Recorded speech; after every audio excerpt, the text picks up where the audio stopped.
wananchi wenzangu wa jimbo la Bunda mjini, Mungu awabariki sana. Nimeitwa hapa kusema machache.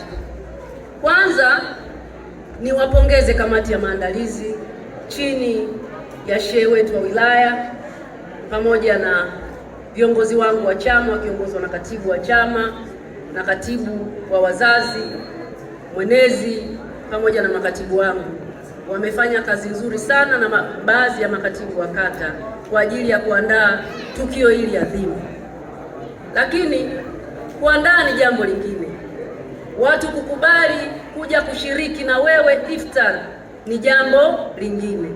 Mimi nishukuru sana. Kuna wengine wanaandaa lakini wanakosa watu wa kuwaunga mkono. Kwa hiyo sadaka hii ya leo ya iftar sio yangu mimi Esther Bulaya, ni ya yetu sote. Tumshukuru Mwenyezi Mungu kwa kutupa kibali kwa kuhakikisha hili linafanikiwa. Lakini kikubwa naomba mniombee ili Mungu anipe wepesi, atupe uzima, ila kila mwaka tupate kukutanika kwenye iftar kama hii ya leo. Kwa hiyo natamani ndio uwe utamaduni wangu wa kila mwaka. Lakini ndugu zangu, wananchi wa jimbo la Bunda mjini, tunapaswa pia kuombea viongozi wetu. Tunapaswa pia kuombea amani ya nchi yetu. Viongozi wetu wana majukumu mengi, lakini viongozi hao wanapaswa kuombea ili na sisi wasaidizi wao tuweze kutekeleza majukumu yetu vizuri, ili matarajio, matamanio ya Watanzania na wale ambao wapo hapa Bunda mjini yaweze kutekelezwa.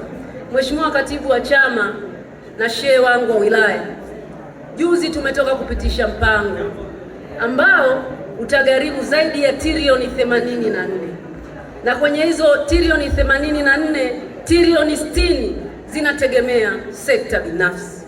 Na hapa Bunda ni wilaya ambayo inaenda kukua kiutalii. Tuna miradi ambayo tutategemea watu mbalimbali waweze kuikamilisha, ikiwepo na World Bank, mradi wa TACTIC. Lakini vile vile tuna eneo la ukanda wa uwekezaji. Eneo la ukanda wa uwekezaji tunaitegemea sekta binafsi. Tunategemea wawekezaji waje kuwekeza katika jimbo letu. Na nashukuru Waziri Kitila wa mipango na naibu waziri alifanya ziara na akatuambia miongoni ya maeneo ambayo serikali inaweka kipaumbele ni pamoja na eneo letu la Bunda la Tairo. Mimi na nyinyi ombi letu ni moja. Tukidumisha amani na utulivu, investors watakuja kuwekeza. Mji wetu wa Bunda utabadilika. Wadogo zangu, vijana wetu, mama zangu watapata ajira. Lakini Mheshimiwa Rais ana mpango mkubwa wa mkoa wetu wa Mara. Hivi tunavyozungumza zaidi ya bilioni 300 zitajenga uwanja wa Serengeti. Lakini kwenye mpango wa taifa huu ambao tumeupitisha, tayari mkoa wa Mara